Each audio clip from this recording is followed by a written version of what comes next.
ഇന്നൊരു ചിക്കൻ കറിയാണ് വെക്കാൻ പോകുന്നത്. വിറകടുപ്പിലാണ് ചിക്കൻ കറി വെക്കുന്നത്. പാത്രം അടുപ്പിൽ വെച്ച് എണ്ണ ഒഴിച്ച് കടുക് പൊട്ടിക്കഴിഞ്ഞപ്പോഴത്തേക്ക് സവാള, പച്ചമുളക് എല്ലാം കൂടി ഇട്ട് കൊടുത്ത്, കറിവേപ്പില എല്ലാം കൂടി ഇട്ട് കൊടുത്ത്, എന്നിട്ട് നന്നായിട്ടൊന്ന് വഴറ്റിയെടുക്കണം.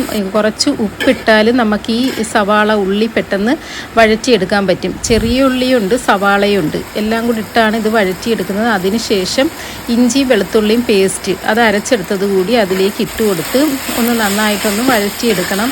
ഇതിൻ്റെയും ആ ഉള്ളി ഈ ഒരു പരുവമായി കഴിയുമ്പോഴത്തേക്കാണ് ഈ ഒരു ഇഞ്ചിയുടെയും വെളുത്തുള്ളിയുടെയും പേസ്റ്റ് ഒഴിച്ച് ഇട്ട് കൊടുക്കേണ്ടത്. എന്നിട്ട് ഇതൊന്ന് നന്നായിട്ടൊന്ന് ഇളക്കിയെടുത്ത് ഈ ഒരു രീതിയിലായി കഴിയുമ്പോഴത്തേക്ക് രണ്ട് തക്കാളിയാണ് ചേർത്ത് കൊടുക്കുന്നത്.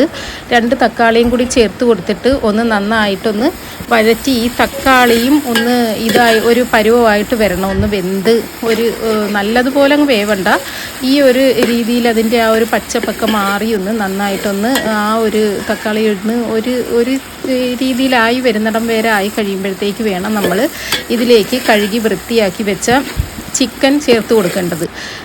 കഴുകി വൃത്തിയാക്കി എടുത്ത് വെച്ച ചിക്കൻ ഇതിലേക്ക് ഈ ഒരു പരുവാകുമ്പോഴത്തേക്ക് നമുക്കിതിലേക്ക് ചേർത്ത് കൊടുക്കാം. ചേർത്ത് കൊടുത്തതിന് ശേഷം ഈ ഉള്ളിയുടെയും ഈ ഒരു മസാല ഈ ചിക്കനിലേക്ക് പിടിക്കുന്ന കണക്ക് നന്നായിട്ടൊന്ന് ഇളക്കിയെടുക്കണം. നന്നായിട്ട് ഇതെല്ലാം കൂടി ഒന്ന് നമുക്കൊന്ന് വഴറ്റി ഒരു മിനിറ്റ് വഴറ്റിയെടുത്തിട്ട് പൊടികൾ ചേർക്കാം. ഒരു 3 സ്പൂൺ മല്ലിപ്പൊടി, ഒരു 4 സ്പൂൺ മുളക് പൊടി, എന്നിട്ട് ഒരു ടീസ്പൂൺ മഞ്ഞൾപ്പൊടി, പിന്നെ ഒരു സ്പൂൺ കുരുമുളക് പൊടി, ഇത്രയാണ് ചേർത്ത് കൊടുക്കുന്നത്. ഇതിൻ്റെ കൂടെ ഒരു 1/2 ടീസ്പൂൺ ഗരം മസാല പൊടി കൂടി ചേർക്കുന്നുണ്ട്. ഇത്രയും കൂടെ ചേർത്തിട്ട് വേണം ഈ ഒരു ചിക്കനും ഈ ഒരു മസാലയും എല്ലാം കൂടെ പിടിക്കുന്ന രീതിയിൽ നന്നായിട്ടൊന്ന് വഴറ്റിയെടുക്കണം. എപ്പോഴും നമ്മൾ മല്ലിപ്പൊടി ഏക്കാട്ടിയും കൂടുതലായിരിക്കണം മുളക് പൊടി ചേർത്ത് കൊടുക്കേണ്ടത്. മല്ലിപ്പൊടി 3 സ്പൂണാണെങ്കിൽ 4 സ്പൂൺ മുളക് പൊടി ചേർക്കണം. ആ ഒരു രീതിയിലായിരിക്കണം. എപ്പോഴും മുളക് പൊടി കൂടുതലായിരിക്കണം. അങ്ങനെയാണ് നമ്മൾ ചേർത്ത് കൊടുക്കേണ്ടത്. എന്നിട്ട് ആവശ്യത്തിന് ഉപ്പ് കൂടി ചേർത്തിട്ട് അതും കൂടി നന്നായിട്ടൊന്ന് മിക്സ് ചെയ്തൊന്ന് ഇളക്കിയെടുത്ത് അതിനുശേഷം ആവശ്യത്തിന് വേവാനുള്ള വെള്ളം ചേർത്ത് കൊടുക്കണം. വെള്ളം ചേർത്ത് കൊടുത്തിട്ട് ഇതെല്ലാം കൂടി ഈ ഒരു മസാലയും ഇതെല്ലാം കൂടി ഒന്ന് ഇളക്കി ഒന്ന് എടുത്തതിന് ശേഷം നമുക്കിത് വേവാനായിട്ട് വെക്കാം. ഇത് വെന്ത് വരുമ്പോഴത്തേക്ക് ഇപ്പോൾ ഒരുവിധം വെള്ളമൊക്കെ വറ്റി വെന്ത് ഒരു വിധം പരുവമായിട്ട് വന്നിട്ടുണ്ട്.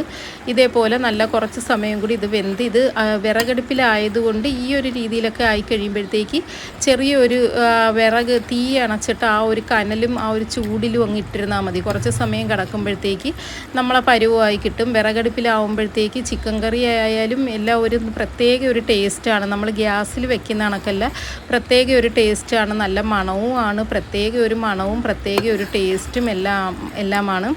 അന്നേരം ഇതൊരിപ്പോൾ ഒരു പരുവമായി വന്നിട്ടുണ്ട്. ഇപ്പം ചിക്കൻ കറി ഒരുവിധം നല്ല മണം അടിക്കുന്നുണ്ട്. നല്ല മണം എന്ന് പറഞ്ഞാൽ നമുക്ക് വായിൽ കപ്പൽ ഓടുന്ന രീതിയിലുള്ള നല്ല മണം അടിക്കുന്നുണ്ട്. ഞാനിപ്പോഴും കുറച്ച് ചിക്കൻ കറിയും കുറച്ച് ചീനിയുമായിട്ട് കഴിക്കാൻ പോവുകയാണ്. ചൂടോടുകൂടി ചീനിയും എടുത്ത് ചൂടോടുകൂടി തന്നെ ഈ ചിക്കൻ കറി അതിലേക്ക് ഒഴിച്ചു കൊടുത്ത് പിന്നെ കുറച്ച് ചാറ് കൂടി ഒഴിക്കുന്നുണ്ട്. കാരണം ഈ ചീനി കഴിക്കുന്നതിന് നമുക്ക് കുറച്ച് ചാറൊക്കെ ആയിട്ട് കഴിച്ചാലേ ആ ഒരു ടേസ്റ്റ് വരത്തുള്ളൂ. ആ ഒരു ടേസ്റ്റ് കിട്ടണമെങ്കിൽ കുറച്ച് ചാറൊക്കെ കൂടുതൽ വേണം. നമ്മൾ ചീനിയും എടുത്ത് അങ്ങനെ വന്ന് ചൂടോടുകൂടി ഇത് ആവി പറക്കുന്ന ചിക്കൻ കറിയും ചീനിയും ഒക്കെ ആയിട്ട് കഴിക്കാൻ പോവുകയാണ്.